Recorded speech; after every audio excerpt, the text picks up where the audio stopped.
Bye 2035 France की economy collapse हो गई है, जबकि लोग अभी भी अपने पॉलिटिशियंस को वोट देते हैं। सच्चाई ये है कि बिग कॉरपोरेशंस अब सब कुछ कंट्रोल करते हैं, क्योंकि उन्होंने देश का डेब्ट खरीदा है।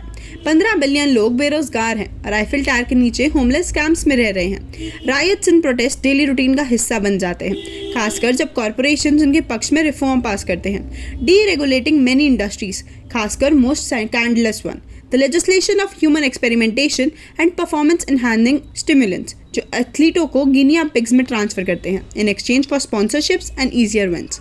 कोई भी व्यक्ति अपना शरीर बेचने के लिए इंडिपेंडेंट है, हालांकि वे फ्री ट्रेड के रूप में चाहते हैं। रेडा जब 10 साल का था तब फ्रांस पहुंचा और लैंड वॉज स्टिल प्रॉस्पेरस। आजकल फॉर्चुनेटली वह सिस्टम का एक और शिकार है और एक केज फाइटर के रूप में काम करता है under the stage name Eris. वह सबसे अच्छे लोगों में से एक हुआ करता था और ऑल काइंड ऑफ स्पॉन्सरशिप्स लेता था, लेकिन एक दिन उसने एक एक्सपेरिमेंटल स्टिमुलेंट पर एक सौदा स्वीकार किया जिसने उसे एक स्ट्रोक दिया। तब से अब तक 10 साल हो चुके हैं और अब वह सिर्फ एक लो रैंक फाइटर है जिसके लिए कोई पे नहीं करेगा। कुछ एक्स्ट्रा कैश कमाने के लिए रेडा कभी कभी ऑल्टमैन, एक पुलिस वाले के लिए काम करना स्वीकार करता है, एक कॉप जो ओकेजनली एनहांस्ड फाइटर्स को हायर करता है जब दंगे बहुत वायलेंट हो जाते हैं और उन्हें एक्स्ट्रा सेफ्टी की ज़रूरत होती है।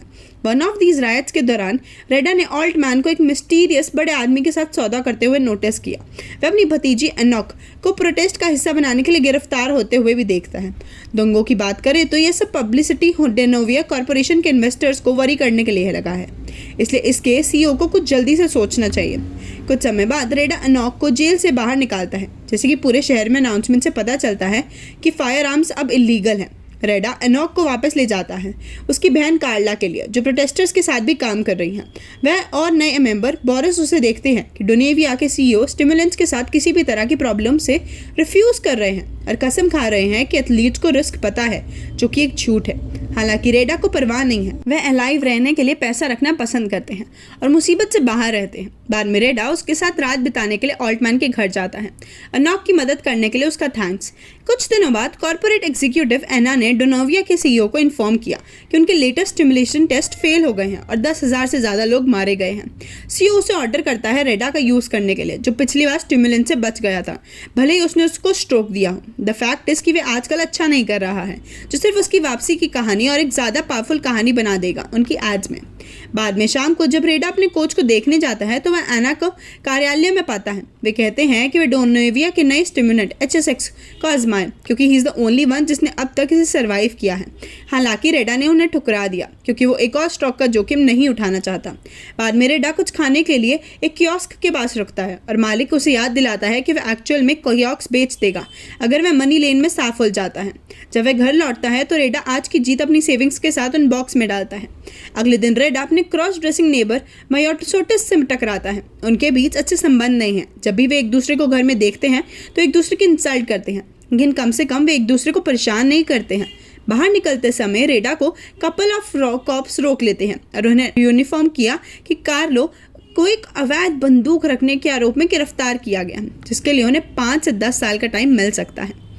रोड स्टेशन जाता है और उन्हें उसकी बंदूक बताने की कोशिश करता है, लेकिन जासूस जल्दी से उसे झूठ को पकड़ लेते हैं जब वह यह भी नहीं बता सकता कि वह किस टाइप की गन थी। जब तक यह एक इश्यू रिवॉल्व नहीं होता, रेडा अपने भतीजी एनॉक और मे के चार्ज होने लगे, लेकिन जैसे ही वे स्टेशन से बाहर आते हैं वह ऑल्टमैन को मदद के लिए बुलाता है। वह कार्लो का मामला देखने का वादा करती है और रेडा को अभी के लिए शांत रहने की सलाह देती है। बिल्डिंग के बाहर रेडा बोरिस को ढूंढता है, जो अपने साथ एक वकील लाया है, और इस बात का सबूत देने का वादा करते हैं कि कार्ला स्टेज्ड हो गई है। रेडा ने उसे अकेले में बात करने के लिए कहा और वे बाथरूम चले गए, लेकिन सुनने के बजाय रेडा ने बोरिस के बालों को पकड़ा और उसके सिर को टॉयलेट में डुबा दिया। वह जानता है कि रिबेल्स के पास इलीगल वेपन्स है प्रोटेक्शन के लिए और सोचता है कि कार्ला का गिरफ्तार किया गया है क्योंकि उन्होंने एक डम गलती की है, इसलिए वह कोई बहाना नहीं सुनना चाहता। अगले दिन पुलिस में से एक को पे करके रेडा को सिर्फ 1 मिनट के लिए काली से मिलने का मौका मिलता है। कार्ला भी कसम लेती है कि वो स्टेज्ड है और रेडा को नहीं पता क्या सोचा जाए, लेकिन वह उसे सलाह देता है कि वह परेशानी में ना पड़े क्योंकि वह उसकी रक्षा नहीं कर सकता। शाम को जब रेडा लड़कियों के लिए डिनर बना रहा होता है तो उसे पता चलता है कि Enoch is still in contact with Boris. वह उसे अब और रिबेल्स के साथ काम करने से मना करता है और उनके एक फिट थ्रो करती है। रेडा पर लड़ाई में शामिल होने के लिए बेपरवाह होने का आरोप लगाती है। वह अपना खाना छोड़ देती है as a sign of protest और रेडा ने उसके लिए इसे थप्पड़ मारा, जिसे एनॉक ने उसे वायलेंट एंड ओबीडियंट कहा, जो उसे एक पुलिस वाले के लिए परफेक्ट बनाता है। फिर वह इमारत छोड़ देती है और रेडा इसमें उसकी चिंता करती है डेंजरस नेबरहुड में, इसलिए वह मोयोटिस को देखने जाता है ताकि वह एनॉक के बाद मई को देखने के लिए कह सके। रेडा को एनॉक को खोजने में देर नहीं लगती, जिसे एक गैंग ने पकड़ लिया है। सबसे पहले टीन्स कोशिश करते हैं सख्त दिखने के, लेकिन जैसे ही रेडा आसानी से अपने लीडर को पीटता है वह एनॉक को फ्री कर देते हैं और भाग जाते हैं। रेडा एनॉक को याद दिलाता है कि उसकी माँ जेल में है और मुसीबत में पड़ने में मामला और बिगड़ जाएगा। वह यह भी बताता है कि उसे फ्री करने के लिए उसे शायद मनी की नीड होगी, इसलिए अगर वह अपनी माँ को वापस चाहती है तो उसे दुनिया जैसे काम करती है वैसे ही स्वीकार करना होगा। घर वापस आने पर रेडा को ऑल्टमैन का फोन आता है। वह कह रही है कि उसके पास कार्ला के मामले के बारे में खबर है, इसलिए वह एनॉक को मोयोटिस की प्लेस पर भी छोड़ देता है। वह उसे बेबी सिटिंग के लिए पे करने की कोशिश करता है, लेकिन वह नाराज हो जाता है और पैसे कम कर देता है। एक बार जब रेडा ऑल्टमैन से मिलता है तो उसे पता चलता है कि कार्लो को एक एनोनिमस टिप के कारण गिरफ्तार किया गया था। उनके पास गार्ड को रिश्वत देने का मौका हो सकता है, लेकिन इसकी कीमत रेडा को 1 लाख होगी और कार्ला पर मुकदमा चलाने से पहले उसे इसे जल्दी से लाना होगा। यह देखते हुए कि उसके पास कोई ऑप्शन नहीं है, रेडा HSX स्टिमुलेंट के साथ सौदे पर चर्चा करने के लिए अपने कोच और एना के पास वापस जाता है। लैब हेल्पर टायरो स्टिमुलेंट को डिफरेंट सैंपल्स ऑफ ब्लड के साथ टेस्ट करके देखते हैं और उन्हें रेडा का स्टे अनअफेक्टेड लगता है। हालांकि कुछ जोखिम भी है, विड्रॉल सिम्टम्स इंटेंस है और एक मैच के बाद रेडा होश खो देगा, इसलिए उसके पास जीतने के लिए सिर्फ 5 मिनट है। आइडिया कोच को बताते हुए बड़ी चैंपियनशिप में साइन अप करने का है। Without telling everyone he still sucks, जिसमें बड़े उन्हें डिफरेंस से दाव जीतने की अनुमति मिलती है। यदि रेडा 3 राउंड के सहन कर सकता है उसे 1,20,000 पे किया जाएगा। रेडा सौदा एक्सेप्ट करता है, फिर अपनी भतीजियों को लेने के लिए अपनी बिल्डिंग में वापस जाता है। वे मोयोटिस के साथ वंडरफुल तरीके से मिलते हैं, जिसके पूरे अपार्टमेंट में कैमरे हैं क्योंकि वह अपनी लाइफ को लाइव स्ट्रीम करता है। लड़के अलविदा कहती हैं, लेकिन रेडा जाने से पहले मदद के लिए मोयोटिस को थैंक भी नहीं देगा। तो कुछ समय बाद कोच को यह पता चलने पर बहुत गुस्सा आता है कि रेडा पेंजर के खिलाफ जा रहा है, एक फाइटर जिसका नर्वस सिस्टम खराब हो चुका है और अब उसको पेन फील नहीं हो सकती। एना चाहते कुछ भी कहें, कोच को लगता है कि रेडा नहीं जीत सकता, इसलिए वह उसके बजाय उसके खिलाफ दाव लगाएगा, जैसे कि वे सहमत हुए थे। रेडा एक जोखिम लेने का फैसला करता है और इसके लिए अपनी कियोस्क सेविंग्स यूज़ करता है, लेकिन चूंकि वह खुद पर दाव नहीं लगा सकता, इसलिए वह मोयोटिस को उसके लिए ऐसा करने के लिए कहता है। मैच की रात भी लड़कियां मोयोटिस के लिए रहती हैं और डोनोविया के CEO इन्वाइट करते हैं सभी इन्वेस्टर्स को वॉक मैच देखने के लिए। टायरो द्वारा स्टिमुलेंट के साथ इंजेक्शन लगाने के बाद रेडा पिंजरे में एंटर करता है। उसकी सेंसेस 11 तक टर्न अप हो चुकी हैं। पेंजर सेल्फ कॉन्फिडेंस के साथ उसका पीछा करता है, लेकिन एना HSX के इम्पैक्ट्स को बड़ा चढ़ाकर नहीं बता रही थी। यह इतनी अच्छी तरह से काम करता है कि रेडा पेंजर को आसानी से हरा सकता है, barely breaking a sweat. Actual में पेंजर को अपने आप के स्टिमुलेंट की दूसरी खुराक लेने की ज़रूरत होती है, जो नहीं होता। हालांकि यह बेकार है, रेडा अभी भी अपने समय से पहले ही उसे आसानी से पीट देता है। रेडा लड़ाई जीत जाता है, लेकिन एक बार जब 5 मिनट खत्म हो जाते हैं तो वह पूरे टायरों में खून फेंक देता है और बेहोश हो जाता है। एना एक स्मग है, जबकि कोच उसके पूरी बेटिंग चॉइसेस पर अफसोस जताता है और डोनोविया के CEO को इन्वेस्टर्स का सपोर्ट मिलता है जब उन्हें पोटेंशियल मिलिट्री यूजर्स का पता लगता है HSX का। जब रेडा उठता है तो वह सभी को इन्फॉर्म करता है कि यह सिर्फ एक बार की बात थी, लेकिन वह उसे बदल देता है। एना जब HSX को चेहरा बनने के लिए एक जूसी ऑफर देती है तो जब रेडा घर लौटता है, मोयोटिस पहले से ही शर्त के पैसे की पेमेंट कर चुका है, जो कार्लो को बाहर निकालने और अभी भी कुछ बचत करने के लिए काफ़ी है। रेडा ने उसे इन्फॉर्म किया कि वह लड़ना जारी रखेगा, जिसे एनॉक एक्सेप्ट नहीं करती। वह समझती है कि कार्ला के बचने के लिए लड़ाई लड़नी है, लेकिन अब से उसकी सभी पेमेंट्स ब्लड मनी होंगी। जैसे जैसे दिन बीतते हैं, रेडा का चेहरा सभी HSX एड्स में दिखाई देता है और सभी टीवी शो पर उसका इंटरव्यू भी होता है, जिसने डोनोविया के शेयर्स को 53% बढ़ा दिया है। रेडा साथ चलता है, लड़कियों को एक अच्छे अपार्टमेंट में ले जाता है। हालांकि मई को यह बहुत पसंद नहीं है क्योंकि मोयोटिस नहीं है वहाँ। अंत में कार्ला को फ्री करने का आज दिन आता है और रेडा ऑल्टमैन को रिहाई के लिए पैसे देती है, लेकिन अनफॉर्चुनेटली ऑल्टमैन बुरी खबर लाता है। नए कैदियों का बचाव करते हुए कार्ला की डेथ हो गई है। ऑल्टमैन रेडा को पैसे वापस देने की कोशिश करता है, लेकिन रेडा उसे इसे रखने और यह पता लगाने के लिए कहता है कि उसने उसकी बहन का मंचन किया था। कार्ला को अंतिम संस्कार के दौरान बोरिस ने एना का प्रेजेंस को नोटिस किया और योजना शुरू कर दी। रेडा लड़कियों का लीगल गार्डियन है, जो उसके मैचों पर ध्यान करने का ज़्यादा बड़ा रीज़न है। उनका अगला ओपोनेंट लामसे होगा, एक बड़ा आदमी है जो ओपोनेंट्स को सेकंड्स में हैंडल कर लेता है। एक शाम रेडा का टीवी बोरिस द्वारा हैक कर लिया जाता है, जो उसे डोनोविया के टीवी के बारे में जानकारी पाने के लिए कहता है। रेडा ने मना कर दिया।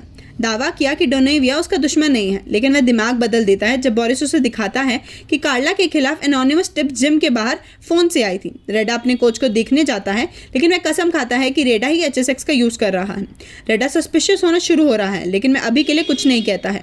मियोसोटिस के साथ लड़कियों को फिर से छोड़ने के बाद वह ऑल्टमैन का दौरा करता है और एक साथ रात बिताने के दौरान वह एश्योर करने का वादा करता है कि उसे कुछ हो गया तो वह उसे गर्ल्स को सेफ रखना होगा। अगले मैच की रात डोनेविया के CEO को और एना फिर से इन्वेस्टर्स के साथ देखते हैं, अपने शेयर्स को और भी ज्यादा बढ़ाने की उम्मीद कर रहे हैं। टायरॉन और कोच ऑफिस में है, आसान पैसा कमाने के लिए एक्साइटेड, लेकिन जब रेडा पिंजरे में एंटर करता है तो उन्हें कुछ अजीब नजर आता है। जो साइंटिस्ट डोनेविया ने ब्लड के सैंपल्स लेने और HSX लागू करने के लिए भेजा था वह उसके साथ नहीं है। मैच शुरू होता है, लेकिन यह मुश्किल से एक लड़ाई है। लाम से जल्दी से रेडा को सिर से पकड़ लेता है और उसके खिलाफ मारता है जब तक रेडा बाहर नहीं निकल जाता। 17 सेकंड में मैच खत्म हो जाता है। Sports commentators call the HSX एक होक्स। कोच बड़ी अमाउंट में धन खो देता है और डोनेविया के शेयर जल्दी से डूबने लगते हैं। रेडा कुछ मिनट बाद उठता है और पूरी तरह से ठीक महसूस करता है और बाहर निकलते समय यह पता चलता है कि डोनेविया के साइंटिस्ट पूरी तरह से बंधे हुए हैं, जिसका मतलब है कि रेडा ने HSX को फर्स्ट प्लेस पर नहीं लिया। जबकि डोनेविया के CEO एना का रेडा को खोजने के लिए भेजते हैं ताकि वे इन्वेस्टर्स को शांत करने के लिए उसका यूज कर सके। मायोसोटिस एक कार में रेडा को उठाता है। लड़कियां लामसे पर दाव लगाकर अपने दावारा कमाए गए पैसे से जाने के लिए तैयार हैं, लेकिन रेडा के पास अभी भी देखभाल करने के लिए कुछ बिजनेस है। वे मायोसोटिस से पूछता है कि लड़कियों को ले जाओ और बाद में उसे मिलो, और अगर उसे किसी चीज़ की ज़रूरत है तो वह ऑल्टमैन को बुला सकता है, जो रेडा का फ़ोन नंबर देता है। लेकिन वापस अपार्टमेंट में कोई और लड़कियों से पहले मिलता है। इसके बाद रेडा कोच को देखने जाता है और खुलासा करता है उसके पास वह HSX है जो उसे लेना चाहिए था। कोच डर गया और एंड में कबूल किया कि उसने कार्ला पर पुलिस को फ़ोन किया ताकि रेडा स्पॉन्सरशिप स्वीकार कर ले पैसे के लिए। उसके पास कोई ऑप्शन नहीं था क्योंकि वह अपने लड़कों में से एक ही है जो इसको बचा सकता है, लेकिन रेडा को बहाने की परवाह नहीं है और वह इंजेक्ट लगाकर HSX के साथ कोच को मार देता है। एना और उसका बॉडीगार्ड जिम भी पहुंचते हैं और एना रेडा की भतीजी को चोट पहुंचाने की धमकी देती है अगर वह सपोर्ट नहीं करता है। रेडा उन्हें मारने की कोशिश करता है, लेकिन सीरम के बिना बॉडीगार्ड आसानी से उस पर हावी हो जाता है। रेडा को उन्हें मायोसोटिस की प्लेस पर कॉल करने की परमिशन है। टू कंफर्म एना जो कह रही है वो सच है एंड पता चलता है कि ऑल्टमैन ने उन्हें बंदूक की नोक पर रखा है क्योंकि वह एना के साथ काम कर रही है। वो ही थी जिसने एना को कोच और कार्ला को यूज करने का आइडिया दिया क्योंकि वह रेडा की शौकीन हो सकती थी, लेकिन उसे पैसे ज्यादा पसंद है। दंगे की रात वह बॉडीगार्ड से बात कर रही थी कि सौदा करो। जैसे ही एना रेडा को ले जाती है, मियोसोटिस लड़कियों की जांच करने के लिए अपने घर भी बुलाता है। ऑल्टमैन अनॉक को कॉल उठाने और मियोसोटिस के आने के लिए कहने का ऑर्डर देती है, इसलिए अनॉक ठीक यही करता है, यह कहते हुए कि रेडा पहले से ही घर पर है। वह मियोसोटिस को उसकी मदद के लिए धन्यवाद देना चाहती है। फांसी लगाने के बाद मियोसोटिस को पता चलता है कि ऐसा नहीं लगता कि रेडा कुछ करेगा और वह सस्पिशियस हो जाता है। वह एक नॉर्मल सिटीजन से फोन उधार लेता है और अपने घर पर कैमरों की जांच करता है, यह डिस्कवर करते हुए कि गर्ल्स गन पॉइंट पर हैं। मियोसोटिस ने रेडा को फोन किया, लेकिन एना उसे जवाब नहीं देने देगी। फिर वह उस नंबर पर कॉल करता है जो रेडा ने उसे दिया था, लेकिन जैसे ही उसने ऑल्टमैन को पिक करते देखा उसने फोन रख दिया। उनकी इकलौती उम्मीद अब बैरिस को बुलाना है, जो बिना समय बर्बाद किए दूसरे रिबेल से बंदूक उधार लेता है। डोनेविया के रास्ते में एना रेडा को समझाता है कि उसे जनरल कंजम्पशन के लिए फॉर्मूला को स्टेबलाइज करने के लिए पेशेंस की जरूरत है। जब वे कार्यालय पहुंचते हैं तो CEO बताते हैं कि रेडा ने इन्वेस्टर्स को सामान स्वीकार किया कि उसने कभी HSX नहीं लिया। एक नया डेमोन्स्ट्रेशन करने के लिए रेडा को HSX के साथ इंजेक्ट किया गया है और वे 2 बॉडीगार्ड्स से लड़ेंगे जो जेनेटिकली इंजीर्ड क्लोन्स हैं मोस्ट पावरफुल केज फाइटर्स के। इस बीच मियोसोटिस अपने अपार्टमेंट में लौट आता है बोरिस के साथ। वे घंटी बजाते हैं और ऑल्टमैन माई को पीप होल के थ्रू ये देखने के लिए कहता है कि कौन है। क्योंकि वह सिर्फ मियोसोटिस को देखती है, ऑल्टमैन को लगता है कि यह सेफ है, लेकिन जैसे वे दरवाजे के पास पहुंचती है बोरिस ने उसे गोली मार दी। बाद में बोरिस डोनेविया के कंप्यूटर को हैक कर लेता है, बीच में रेडा को दिखाने के लिए कि उनकी भतीजी सेफ है। अब जबकि उसे वापस रोकने के लिए कुछ भी नहीं है, रेडा ने बिना समय गवाए CEO को खिड़की से बाहर फेंक दिया। इन्वेस्टर्स कार्यालय से बाहर भागते हैं, लेकिन एना बॉडीगार्ड्स का रेडा पर कब्जा करने का ऑर्डर देने के लिए रुक जाती है।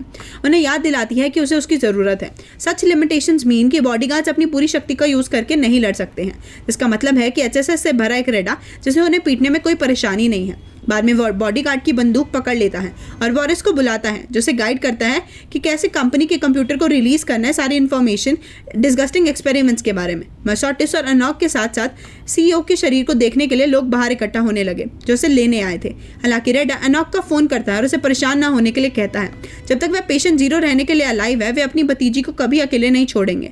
एंड में मियोसोटिस को अपने रिगार्ड भेजने के बाद वह फोन काट देता है। फिर वह 5 मिनट तक वेट करता है खत्म होने के लिए, और एक बार जब उसका शरीर नॉर्मली फिर से ह्यूमन हो जाता है तो रेडा गन का यूज करके इसे फिनिश कर देता है। इस बीच बोरिस ने अपनी हैकिंग पूरी कर ली और पूरे फ्रांस में स्क्रीन शो करती है कि डेनोविया लोगों को कैसे यूज़ कर रहा है और हत्या कर रहा है। यह वह चिंगारी है जिससे समाज को शुरू करने की ज़रूरत है। फ्रांस के कॉर्पोरेट लीडरशिप के खिलाफ एक गंभीर आंदोलन और हर तरफ शुरू हो गए while using radar space as the symbol of their rebellion। ऐसी और वीडियोस के लिए हमारे चैनल को सब्सक्राइब करें, वीडियोस को लाइक करें और नोटिफिकेशंस को ऑन करें। वीडियो देखने के लिए शुक्रिया।